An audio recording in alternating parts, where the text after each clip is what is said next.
Okay, we are officially live. Okay. It's always exciting. It's like when that button goes red, it's like I'm going. This is happening. Let's do it. So thank you, Ashley, for taking some time to connect with me today. I mean, I always enjoy you so much on both business level, but also just as a friend. So I appreciate you taking some time out of your busy schedule to connect and share some of your thoughts today. For those of you that don't know Ashley, you're missing out on a very important ingredient in life. Ashley's always fun to be around, always has a smile on her face. A couple things that I wanted to ask you, Ashley, to get our conversation started is, how long have you been in real estate? So just over 16 years at this point, and the whole time with Keller Williams. Awesome. Why go anywhere else, right? Exactly. 16 years in the business. And then how many years? I know you've been on the ALC for a long time, which for those of you that don't know, our ALC is our Agent Leadership Council, where our agents help make the decisions of the office. How long have you been on the ALC? 14. 14. Holy smokes. I know. I didn't even. I'm an OG. You are an OG. Like there should be like this graduation. Like what's the queen of the ALC? You should get that award. I need my like, tenure. Yeah. Get you a crown that says the queen of the ALC. Yeah. That's awesome. That's a lot of service Yeah. on the ALC. And I'm guessing your salary for being on the ALC has stayed the same since it's a volunteer position for 14 years. Well, that's awesome. Thank you for that. So one of the things that I wanted to focus our conversation on today is you run such an incredible business. I mean, a business that most agents aspire to get to with the number of transactions you do.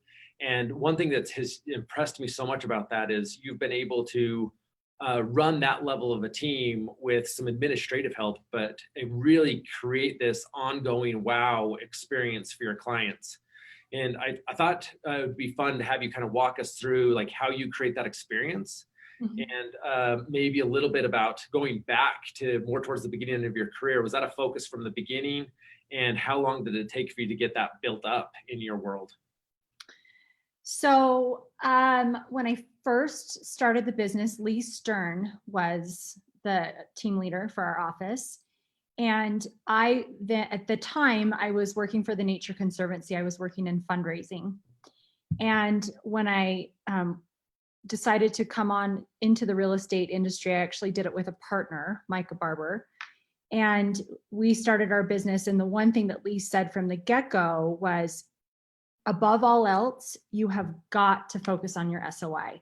Like the first thing you need to do is you need to go create a postcard. You need to tell everyone you know that you're selling real estate now, because they only know you as Ashley, who works for the Nature Conservancy, and Micah, you are the wedding planner. So we both did that immediately. And there has not been a month that has gone by since that conversation with Lee Stern 16 plus years ago that I haven't reached out to my SOI on a monthly basis. So I would say that really did create to some credit, I've lived here my whole life. Micah and I parted ways about 2 years into our business, we're still great friends, but she wanted to grow a family. I wanted to grow my business to a higher level. I just felt like, what can I do to continue to grow that? And really it was just constantly being in front of my SOI.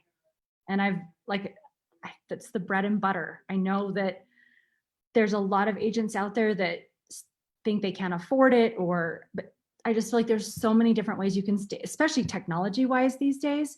You don't have to be sending a postcard. You can be staying in touch with them through email or social media or blog posts, or, there's so many different ways that are free. So that's how my growth it's been the trajectory. Yeah. Awesome. One of the interesting things I thought you said is that, it's been almost 14 years. Like it took you a minute, but then you found this cadence of you haven't missed a year or a time of connecting with your clients. Like for most, it's interesting when I'm coaching agents, a lot of times they're like, we get to the point of like, yes, you need to call your SOI. And they're like, well, they're going to think it's weird if I call. And what you're telling me is your clients would actually think it was weird if you didn't call. Yeah. Because you set this expectation of we're not realtor and client. we're friends. We're friends. Like, Yeah, like, it would be weird if we weren't connecting, right? it would be. I think that's something that most people have to grasp is, yeah, the first time it's going to feel maybe awkward or different because it's like, oh, why are you calling me? But once they see you're coming with this idea of we're friends and I'm trying to bring value to the relationship, then it becomes weird if you're not staying in front of them. Would you agree with that? Totally. And honestly, from a business standpoint, yes, they get, an email update once a month and they get 2 postcards per month. But really, like when I'm connecting with them, whether I'm not I just feel like the way that we communicate now is more like texty. I feel like there's some people that like calls, but I think most people would just like the text. Yeah. Which for anyone who has a fear of calling, that might be a little bit easier. Yeah. But I do feel like my conversations, my conversation never is about real estate in the beginning. It's always like just checking up genuinely just to see how they're doing. And obviously, naturally, things go to a place of like how their work lifestyle is and how's the real estate market. So it's just this natural flow into that. So I'm not calling people up saying, hey, how's it going? Who do you know looking to buy, sell, or invest in real estate? I would never do that. And if someone told me I had to do that every day, I'd quit. Right. It's just not my style. Yeah. I think once you get past that initial hump, it just becomes natural. I mean, you think about your best friend or one of your best friends. Like it's super natural for me. Like one of my best friends is an electrician. It's natural for me to be like, how's work? How are things going? How's business? It doesn't mean I'm like asking him like I have electrical work that needs to be done, right? Mm-hmm. It's because we're friends and I'm like, I want to know. That's an important part of their life. But I think creating that cadence that you've done has been brilliant. And the other thing I wanted to ask you is I know not every touch with your SOI carries the same significance, right? You've mentioned postcards, you've mentioned emails, but I know you also do some great client appreciation events. Like I've been to one of your dinner parties before. Mm-hmm. So like I know you do this range where every touch maybe carries a different weight. How do you create that cadence of, okay, I'm going to do these small touches along the way, but I'm also going to make sure that I have these real personal connections? Is there any methodology with that? So, well, pre-COVID, I was super excited about, I was getting groups of 8 people together every other month from my SOI.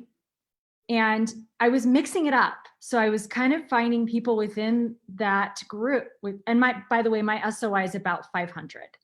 Okay. And that's my SOI, but then obviously you have your A's, B's, C's, you have your people who, are always sending you business or they're good friends or close contacts, whatever. So anyway, I was grouping my A's together and I was grabbing people that didn't know each other. I wanted to make sure they didn't know each other and just connecting them on levels that I felt like they would, there'd be some reciprocity, whatever you say that, whatever that word is.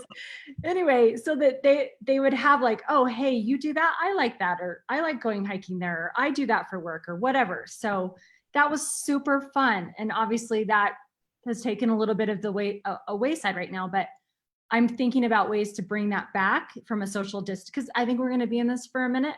So just ways to bring that back and have it be super safe because that was a really fun aspect. But the way that I've always been consistent with first it started with postcards, right? That was back, when I first got into the business 16 years ago. And then it moved on to, okay, let's do the 2 postcards and then let's send out 1 email a month. And it was typically like an email newsletter. Yeah. And then now I just feel like I'm still doing those things because I think those things are important because that's the way that some people absorb information. Yeah. But I also feel like my blog posts and my social media has become like a bigger deal. So I'm doing all the things just because I don't know how, people communicate in different ways. I have clients that don't even have a Facebook or Instagram account and they're like my age. Wow. I know, weird, but so you got to do other things to stay in touch with them. Yeah. Yeah. It's interesting. I'm thinking for a minute, what what a great way to test the validity of your database by taking your A's that don't know each other and bringing them together. Because I think particularly if you're driving an SOI type business, like all of those people have to resonate with you beyond what you do for a profession, right? They got to resonate with who you are beyond just, oh, this is my realtor. Like, I know you've got some very specific beliefs around health, animal activism, and those things where you have these strong opinions and do a lot of good in those, where probably a lot of people in your database have similar passions. What a great way to test your database. If I could take person A and person C in my database, it makes sense that if they're that bought into me, that they'd enjoy each other as well. Yeah. And what a value of like that connectivity. That's such a cool idea. I love it. Well, and I feel like for me, selfishly, then I get to also get to know these people even better. I've learned so much about, I thought I knew a lot about these clients / friends, and you just learn so much more about them when you put people in a room that don't know each other. Yeah.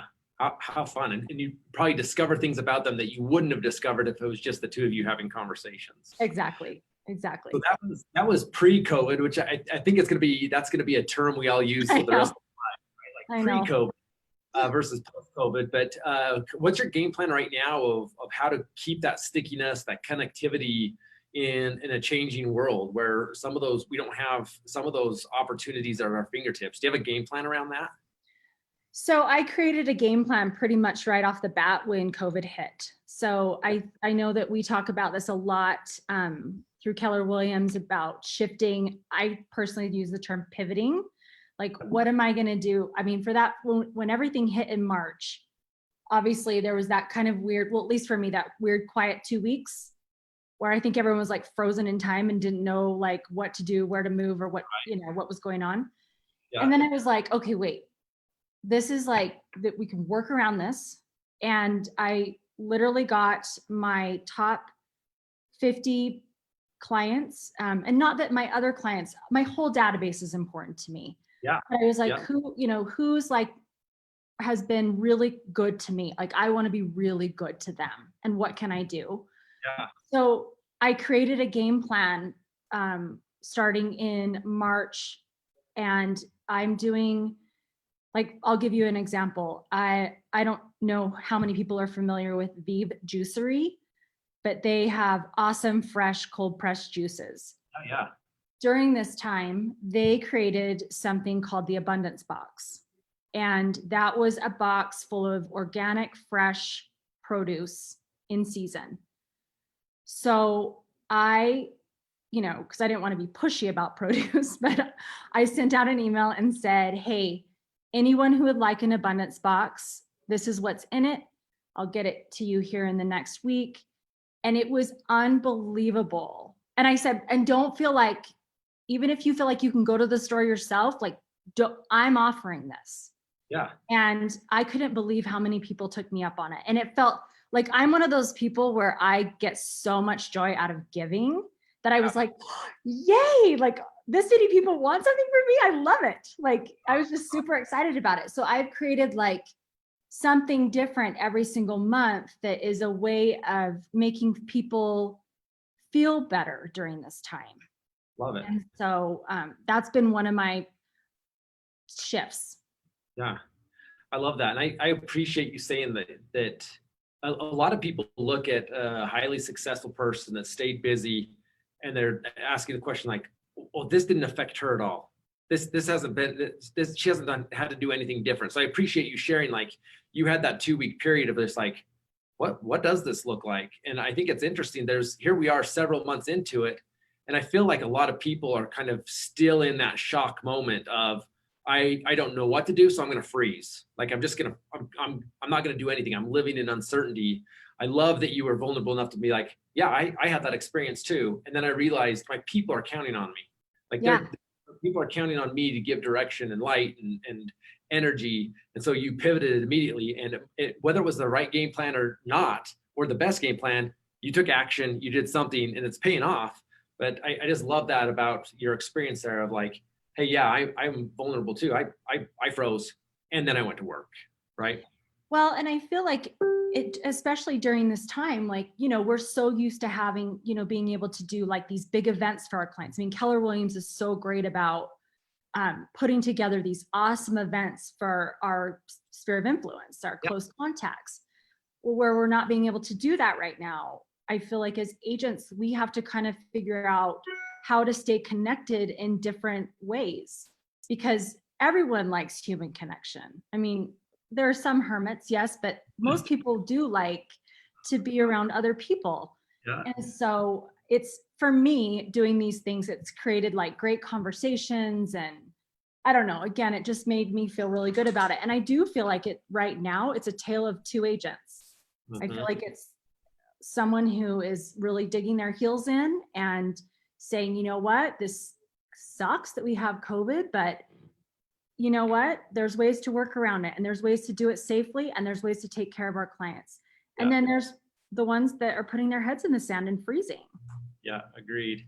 So if you had some to give one or two pieces of advice to new or newer agents, or agents that kind of feel in that frozen mode right now, what would that be? I would say, and I feel like whenever I talk to new agents, they're like, yeah, but I just haven't got my database together.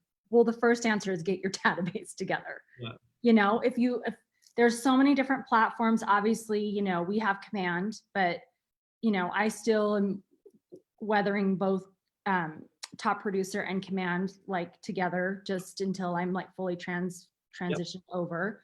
But get your database together. Like, think about everyone you know, think about like, and if it's not people you know, like your friends, like think about like your dentist, or, you know, whatever, get that group of people together. Yep. And then stay in touch with them. And if the answer is, I can't afford right now to send out mailers, then send out emails, or find, like I just did, or make sure they're all, the other thing, make sure they're all added to your social media. And like my blog post, I always put on my social media, and like I just did one for like the 8 best hikes around the city. Yeah. Well, because that's what everyone's doing, right? Yep. So, you know, just trying to provide some piece of information that's helpful. Yeah. So that's what I would say that's what if I were a brand new agent, that is what I'd be doing right now. And I would also probably, because this is how I got not only mailing to my SOI and staying in touch, but, and I know open houses are kind of a sensitive subject, but offering agents who have listings that don't have the time to do them, if the sellers are okay with it, do an open house and do it safely. Yeah, I love that example of the hikes. I remember one of the biggest responses I got to social media and blog post was when, after I had moved to Arizona, I had always gone to the same place for fireworks for the 4th of July in Utah. The whole time I lived here, went to Arizona. I'm like, what are we going to do this year for fireworks? So I did some research, 10 best places to go to a fireworks show in the East Valley in Arizona, put it together, and like apparently no one else knew where to go. And I was like, that's not nothing to do with real estate. This is brilliant. So I love those type of examples. Yeah, offering something of value. Yeah, so I think that's brilliant advice. We have too much fear around creating the conversation, and a lot of agents, I just need to think of like, what are questions I would want answered for me? Best restaurants. Who's open for in-store dining? Who has great patio dining? Where am I going to go hiking? And be like, well, if I want to know that information, the people that want to be my SOI want to know that information too. How do I get that information? Totally. Okay, well, awesome. I told you I was only going to take a little bit of your time. I know you're super busy. I just got to take the time to tell you how grateful I am to be in business with you. You're an incredible human being, not just an incredible real estate agent, but I'm just proud to know you both on a business level and on a personal level. So thank you for all you do and being a leader in our world. You're welcome. Thank you, Marcus. Ditto. Yeah, talk to you soon. Okay, thanks. Bye.